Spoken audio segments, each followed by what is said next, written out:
Hey everyone, I'm Charting Man Dan of TheChartGuys.com, and in this video we're going to be going over preparation for the next crash.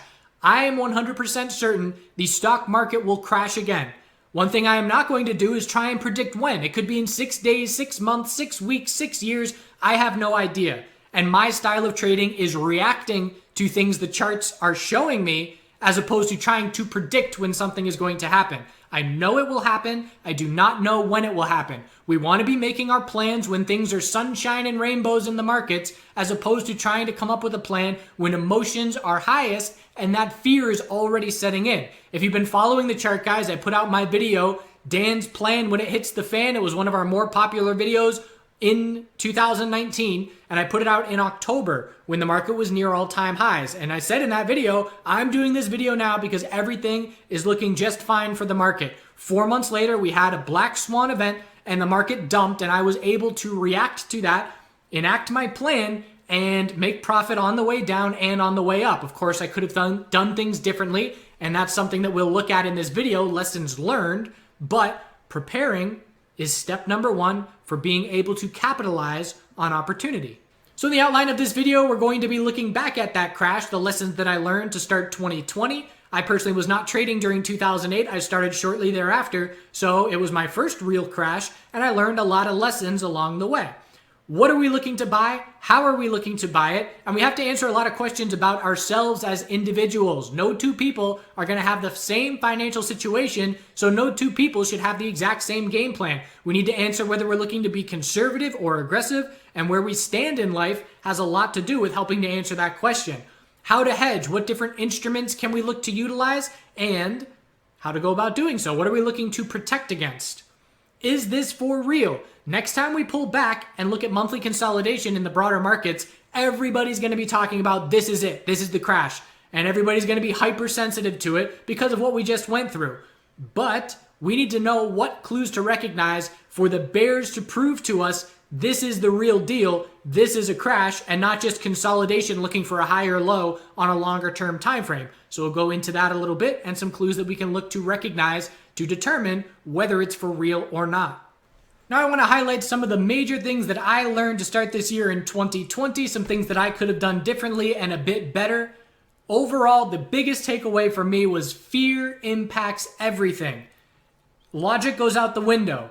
And then we see the recovery after the fact. So I personally was anticipating, if Bitcoin's supposed to be a safe haven, or if Netflix or Zoom, the company, are not going to be impacted by a potential pandemic, they should drop less. In reality, that happened to a certain degree, but it was really seen after the dust settled, after the initial wave of fear had caused everything to dump in unison, that we started to see the logic come back into play. So logic was out the window, and we'll look at some of these charts to show how Bitcoin dropped 63% and then went up 230%. Some of the US marijuana stocks dropped 45% and then went up 330%. Netflix dropped 26 and then went up 98. You get the idea.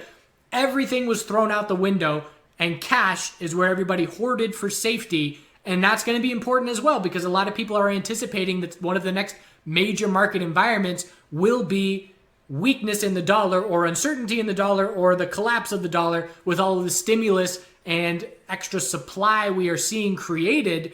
And we'll have to look at some potential game plans where, if that is the case, if the dollar is not the safe haven asset that it was in 2020, that was my life raft. I just took everything, sold everything, went to the dollar, and that put me in a very good position to not only avoid the downturn, but then be able to capitalize a bit on the way back up. The role of the media is essential. I was very fortunate to have a friend who was big into this virus before it was even a blip on the US's radar. So back in January and February, I was fortunate enough where he was staying with me as he was, about to buy his own property, but stayed with me for a month, and we were just stocking up on everything.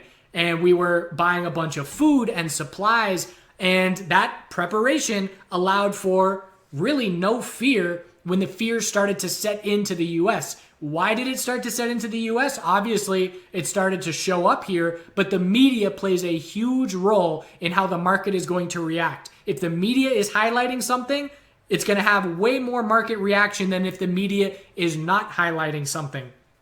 So paying attention to mainstream media, whether you're believing it or not, doesn't matter. It's what are the masses being told by mainstream media. And that is when the fear really kicked in, is when all this major media started covering things. So we were well aware of it, and he was certain that it was going to come and impact us as it was impacting China. I was a little bit on the fence. I don't know. I could see how that could happen, but I'm not certain it's coming.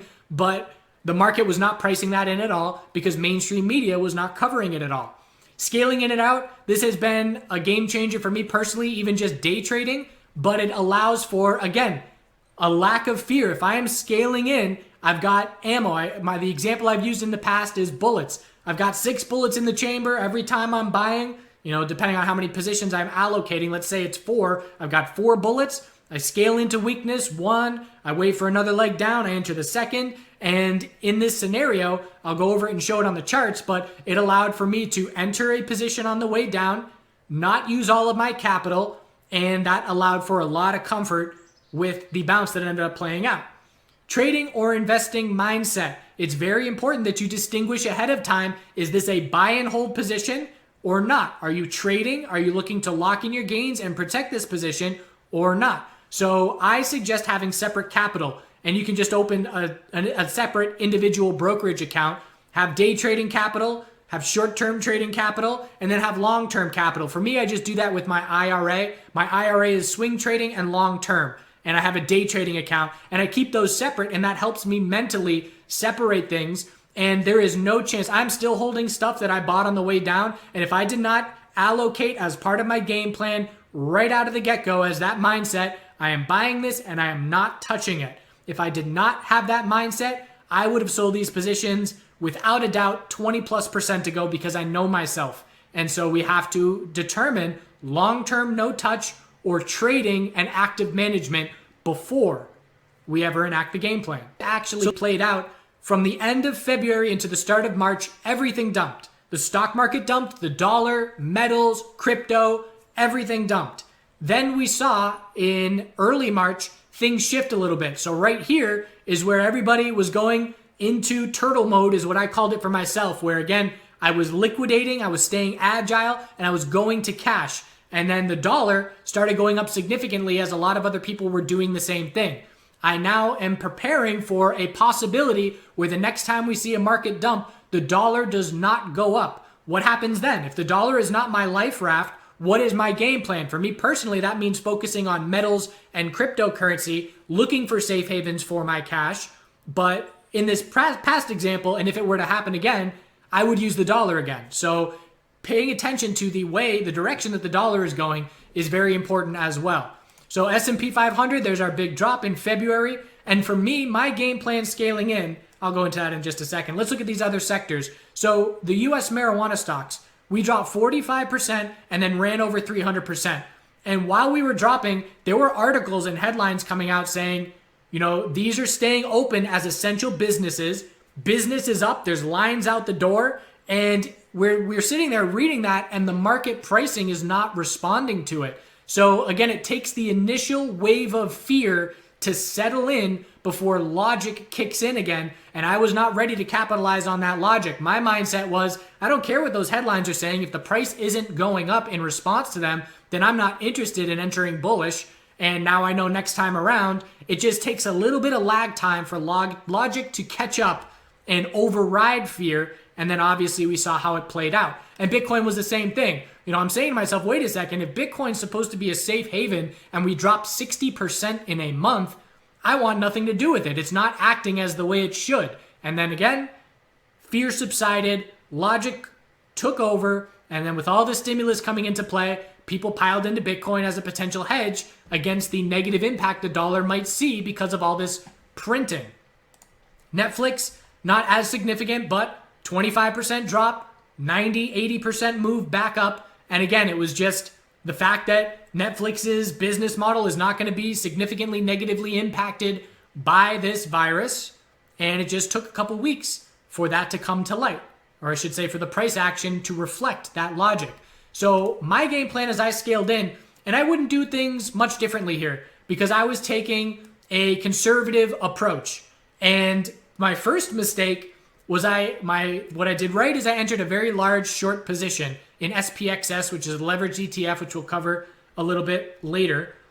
But my mistake was exiting on the first bounce. I left a ton of money on the table because I exited there as opposed to waiting for a daily trend change or waiting for a significant shift in momentum. So that is one takeaway. Yes, it's great that I made money on the way down, but I left a lot on the table because I didn't let the trade play out. And that's because I didn't have a long-term mindset on that position. I looked at it and said, okay, that's good profit. I'm happy with those profits. I'm going to lock it in. Whereas if I had an if-then scenario and a written out game plan, I wouldn't have done that. And an example would be, if we are still in a daily downtrend, then I am not covering this position. I'm not exiting this position. And that would have kept me in that position until 263.33 broke, as opposed to have exiting in the $300 range. So a big difference there. What I did for scaling in, and again, my mindset before I ever entered a bullish position was, this is my retirement account. I am not touching this position. I have a multiple decade mindset, so I will scale into weakness. And I started scaling in here. Maybe I made one entry and a second entry, and I had two or three, I should say, more positions allocated for further weakness. Where I said, okay, if we drop down and break 200, I will enter more of that position. So, and then when the bounce started, I did not add into strength. If I was looking to be aggressive, I would have added on the daily trend change and ridden the bullish momentum. Instead, I was entering on the bearish momentum while keeping capital reserved for if things continued to get ugly. And then knowing my mindset was, okay, if I don't fill all my positions, I'm in the green, and that's fine. If I fill all my positions, I'm a lot less comfortable because I'm no longer in the driver's seat of the trade. And if we keep dropping and I'm out of ammo, then I'm in a bad spot. So it's certainly a lot of things that we need to be thinking about, and we'll break it down a little bit more as far as establishing this game plan. But writing it down and reacting after the fact was essential as far as being prepared. So what to buy and how? Those are two important questions. I certainly can't answer the question of what to buy because, again, it depends on you as an individual. Are you looking to be diversified and buy something like an ETF? If you're looking to buy SPY, it's certainly more diversified than if you're looking to buy Tesla.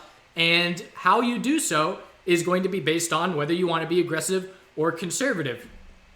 A 25-year-old with no debt and no family is not going to have the same risk tolerance as a 40-year-old with 2 kids and a mortgage. It's a very different standpoint. So again, we have to determine beforehand what we want to do.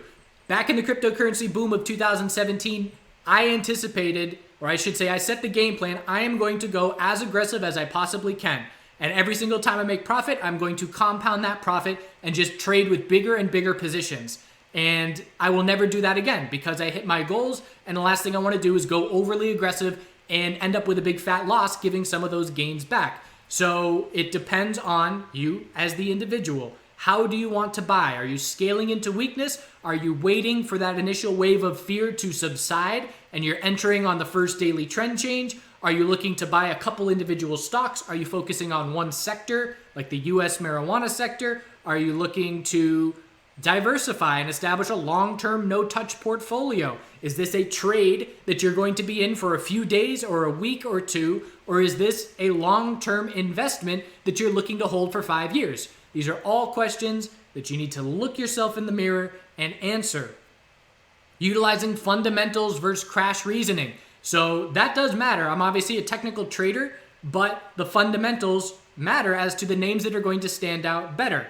You know, if we had worldwide internet outages, Netflix would not be performing the way that it is during a pandemic. It's a very different fundamental environment. So that's going to matter as well. Are we seeing the dollar collapse? Is the dollar holding on? What kind of drop is this? Is there a clear fundamental reason that the media is centering around, or is this just technical and the media is grasping at straws trying to attribute headlines to it, but really it's just a technical shakeout? That could be a possibility as well. If it's going to be a very significant dump, there will have to be a fundamental narrative that the media all attaches to rationalize it with everybody.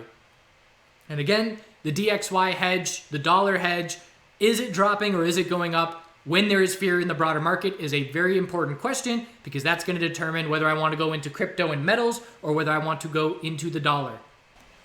So hedging, obviously if you're looking to hedge, you have something to hedge against, whether it's a long-term portfolio, some other kind of exposure to markets. So determining where your exposure is most heavily weighted is going to be important. If I am all SPY, I know that I am heavily weighted into the tech sector. So I have to be paying more attention to the tech sector than, say, the financial sector, because the tech sector is going to matter more versus my SPY holdings. There are many instruments that you can use to hedge. One of them is the VIX and the volatility index, UVXY. Personally, I feel that this sector requires a lot more in-depth understanding than I have the ability and time to give it. So it's not just a simple sector like the tech sector or the healthcare sector. It's its own animal. And watching it trade and how it moves is definitely something that you need to be comfortable with if you're going to successfully utilize this. A lot of people use this to hedge long-term portfolios because whenever we see massive fear spikes, we also see massive volatility spikes, and that helps offset that weakness. So there'll be times where the market will be going at all-time highs and running really strong, and you'll see the VIX start to go up a little bit. And everybody says, is that a clue that a dump's about to happen? When in reality, that's just traders and investors recognizing, hey, I really like where my portfolio's at right now. Things are a little bit extended. I want to protect these gains. And they start to nibble on some of these volatility instruments to protect if there were a fast, hard drop. They don't want to give all that profit back that they've seen, and it's unrealized profit if they're not selling. Leveraged inverse ETFs. You don't want to be investing in these because they have built-in time decay, but these are instruments that are great for short-term trading. So in 2020, I used SPXS as my instrument, and granted, I left a lot on the table, but there were really nice gains on that drop. And it's a 3 times inverse ETF, meaning that if SPY drops 1%, that ETF is going to drop 3%, and that's a way to perhaps use a little bit less capital to have more exposure to potential gains. Diversification. So obviously the more diversified we can be, the less immediate exposure we're going to have to some kind of big drop. You have the utility sector, which often is seen as a safe haven sector. But keeping in mind, when there is that initial wave of fear, the utility sector is going to drop as well. People will just look for it to drop a little bit less than perhaps the tech sector might drop on an initial wave of fear. So diversification can always help. You never want to be too heavily focused in one area, because obviously if that area takes a hit, then you take a big hit to your net worth. Individual stocks. So is my portfolio made up of 80% tech stocks? Am I a Tesla fanatic and half of my money is in Tesla? These are individual questions that are going to determine how we play things. Let's say I have a long-term Tesla position. I love my entry. I don't want to sell it because I bought it 9 months ago and I want long-term capital gains on it. I don't want to sell it before I get those long-term capital gains. So I could potentially, in a separate account or in the same account, look to short against the position that I am holding. Let's say Tesla's at $400 and I say, I really like where my portfolio is at when Tesla's at $400. And if I short the exact same amount of shares that I am long somewhere else, I'm essentially locking that in without having to sell and accrue my short-term income tax. So that's another way to protect against individual holdings. And of course, selling options, I'm not going to go in depth into that in this video because it would be a very long video. It's a very long and complex subject. I would lump selling options and the volatility index as two things that if you're going to utilize those methods, you really want to put weeks, if not a month plus, into deep diving, understanding things, going through Google and YouTube and articles and all these different sources to really understand it. But selling options is one strategy that, again, large portfolios, hedge funds, they utilize this as a way to protect against their exposure. And it's something that is worth learning if that is interesting to you. The importance of agility and liquidity. The number one comfort that I have as a trader is my agility and liquidity. I can move around very, very quickly. And knowing that, I have a lot of comfort. So if I want to have potential exposure to Bitcoin, I need to know the onboarding process of moving dollars from my bank account to an exchange like Coinbase, and I want to practice doing so. The last thing I want to be doing is scrambling and trying to figure out technology when it should be muscle memory. I want to be prepared. If there's a fire in the hotel, you don't want to be looking at that fire escape plan on the back of your door when you're feeling the heat. You want to be looking at it when there's no fire and you have the mental game plan so that when there is a real event taking place, you just have to go back and go over the steps that you've already been over. So practicing moving your money around to different places is definitely worthwhile. And agility and liquidity for me are essential because there's always opportunity to make money somewhere. If everything's dumping, we can either go short or something's going to be going up. And I want to be able to move within a day's time from here to here, wherever it is, wherever that opportunity is. And if I am stuck, that is not good. That's where the fear sets in. I can't do anything. It's like you're stuck on the train tracks and the train is coming. We don't want to be in that position. Is it for real? We need to know if a dump is for real or if it's just consolidation on a longer term time frame. In the current scenario, which we'll look at in just a minute to wrap things up, the chart on the S&P 500 could see a very key weekly support break, but that just means zoom out and look for a monthly higher low. Volume is my number one prove it indicator, and that's what I call it, the prove it indicator, because if we are going down and bears are not doing so on significant bear volume, we know not to trust that move. Again, being very clear, for me as a trader, I do not need to see bull volume to believe the SPY bulls. I must see bear volume to believe the SPY bears. It's not the same on both sides. So watch what the volume is and go back and look at history. What did the initial dump look like for 2020? What did some of the technical dumps look like back in February 2018 that wasn't some kind of black swan headline event? What did small bounces look like that eventually led to further downside and things escalating and getting really significant as far as fear? All of this information is available to us, and we can go back and look at these charts and put ourselves back in that position. How would I have reacted to this initial bounce? And that can help us prepare for what the price action will look like when it's in the heat of the moment. Bears must prove it. Write it down. If-then scenarios. If I had an if-then scenario for my bearish position on SPY, I would have made a lot more money on the initial dump.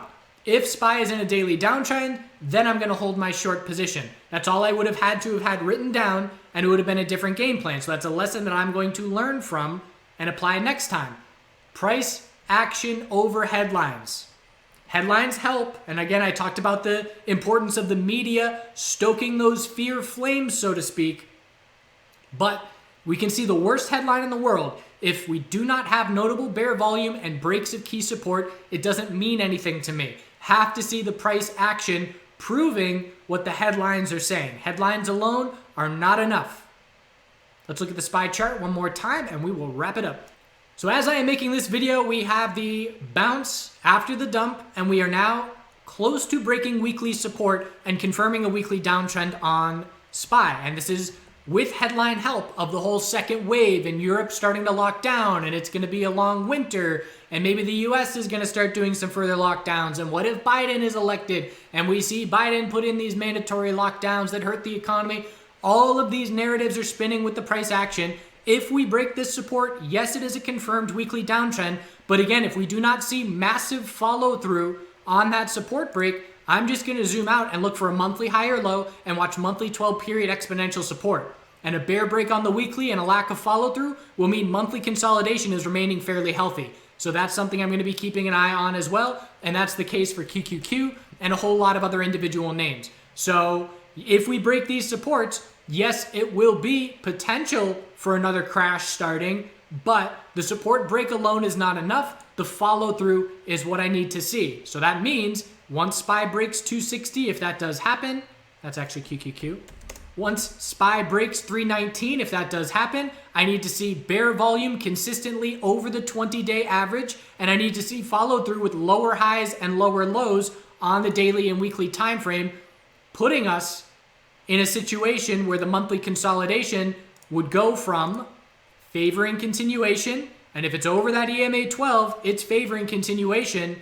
If we lose that EMA 12 and see a more significant pullback towards 300 and beyond, that's when we're going to be looking for the potential of a tightening range, and starting to anticipate a monthly lower high would be the most likely reaction once we do get some bounce follow through.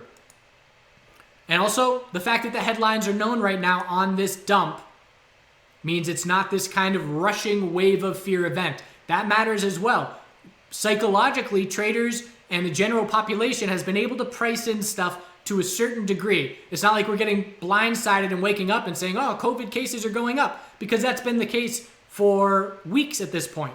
So it's a little bit less of a shock factor, which does matter to me because, in my opinion, there's a bit more mental preparation. And if there is a pullback, I would not expect it to be as significant as the last time around. So could this be the start of a significant monthly pullback and some bearish environment in the market? Absolutely, that's a possibility to prepare for.